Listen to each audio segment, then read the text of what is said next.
ऐसा कहा जाता है कि जब जब पृथ्वी पर कोई संकट आता है तो भगवान अपने अंशों सहित अवतार लेकर उस संकट को दूर करते हैं। इसीलिए ही भगवान शिव और भगवान विष्णु ने अपने भक्तों के संकटों को दूर करने के लिए अनेकों बार पृथ्वी पर अवतार लिया है। तो आज हम आपको विष्णु भगवान के 24 अवतारों के बारे में बताएंगे। इनमें से 23 अवतार अब तक पृथ्वी पर अवतरित हो चुके हैं, जबकि 24वां अवतार कल की अवतार के रूप में अभी होना बाकी है। इन 24 अवतारों में से 10 अवतार विष्णु जी के मुख्य अवतार माने गए हैं, जिनकी हम आज के व्लॉग में चर्चा करेंगे। लेकिन मित्रों, आगे बढ़ने से पहले हमारी आपसे प्रार्थना है कि यदि आपको हमारे व्लॉग पसंद आ रहे हैं तो इसे अपने मित्रों और परिवारजनों के साथ शेयर करना बिल्कुल ना भूलें और नीचे दिए गए सब्सक्राइब बटन को और लाइक बटन को प्रेस अवश्य कर दें। तो मित्रों, बढ़ते हैं आगे। पुराणों के अनुसार भगवान विष्णु ने सृष्टि को प्रलय से बचाने के लिए मत्स्य अवतार लिया था। एक दिन जब राजा सत्यव्रत नदी के किनारे स्नान करके जलांजलि दे रहे थे, तभी अचानक उनकी अंजलि में एक छोटी सी मछली आ गई। वह देखते ही देखते इतनी बड़ी हो गई कि सरोवर भी छोटा लगने लगा। राजा ने मछली से वास्तविक स्वरूप में आने की प्रार्थना करी। राजा की प्रार्थना सुनकर साक्षात 4 भुजाधारी भगवान विष्णु प्रकट हो गए और उन्होंने कहा कि राजा, यह मेरा मत्स्य अवतार है। मैं प्रलय से बचाने के लिए इस अवतार में आया हूँ।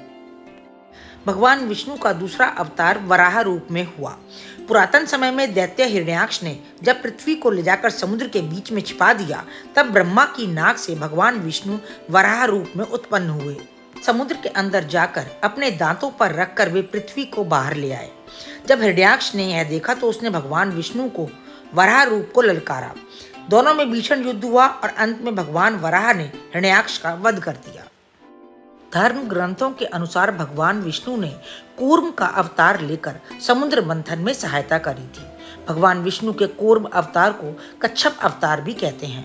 समुद्र मंथन करने के लिए मंदराचल पर्वत को मथानी एवं नागराज वासुकी को नेति बनाया गया, किंतु मंदराचल पर्वत के नीचे कोई आधार न होने के कारण वह समुद्र में डूबने लगा।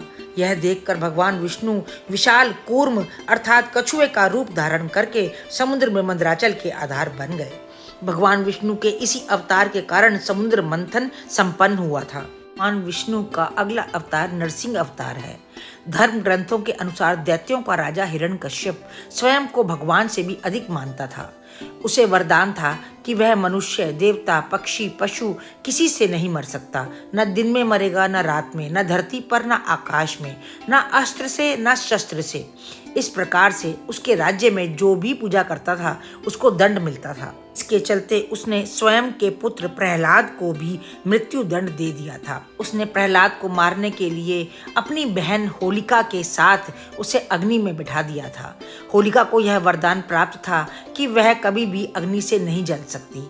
तब भगवान विष्णु की कृपा से प्रहलाद तो बच गए और होलिका जल गई। तत्पश्चात हिरण्यकश्यप स्वयं प्रहलाद को मारने ही वाला था। तब भगवान विष्णु नरसिंह का अवतार लेकर खंबे से प्रकट हुए और उन्होंने अपने नाखूनों से हिरण्यकश्यप का वध कर दिया।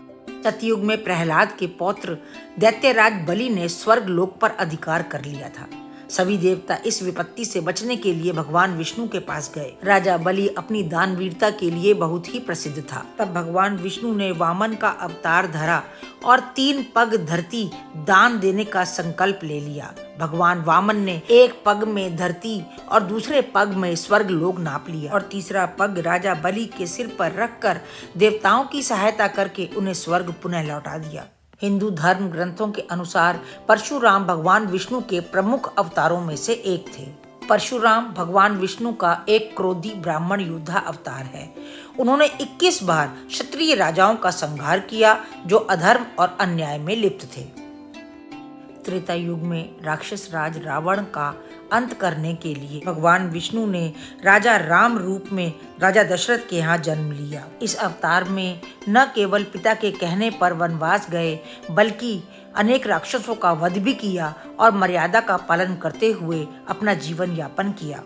द्वापर युग में भगवान विष्णु ने श्री कृष्ण अवतार लेकर अधर्मियों का नाश किया। श्री कृष्ण ने कंस का वध करके न केवल अपने माता पिता को कंस के चंगुल से छुड़ाया, बल्कि महाभारत के युद्ध में अर्जुन के सारथी बने और दुनिया को गीता का ज्ञान दिया। बौद्ध धर्म के प्रवर्तक गौतम बुद्ध भी भगवान विष्णु के ही अवतार थे। एक समय दैत्यों की शक्ति इतनी बढ़ गई थी कि भगवान विष्णु को देवताओं के हित के लिए बुद्ध का रूप धारण करना पड़ा। उनके हाथ में मार्जनी थी और वे मार्ग को बुहारते हुए चलते थे।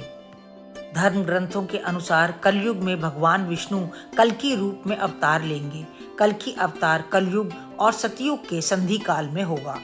इस अवतार में वे 64 कलाओं से युक्त होंगे और मुरादाबाद नामक स्थान पर तपस्वी ब्राह्मण के घर जन्म लेंगे। कल्कि अवतार में देवदत्त नामक घोड़े पर सवार होकर संसार से पापियों का विनाश करेंगे और धर्म की पुनः स्थापना करेंगे। मित्रों, भगवान विष्णु ने ब्रह्मांड को संतुलित और बुराई से बचाने के लिए अलग अलग युगों में ये अवतार लिए थे। हर अवतार का मकसद बुराई का अंत करना और धर्म की स्थापना करना था। तो मित्रों, आज के व्लॉग में बस इतना ही। आपको यह व्लॉग कैसा लगा मुझे कमेंट बॉक्स में कमेंट करके ज़रूर बताइएगा। तो मिलते हैं अगले व्लॉग में, तब तक के लिए राम राम।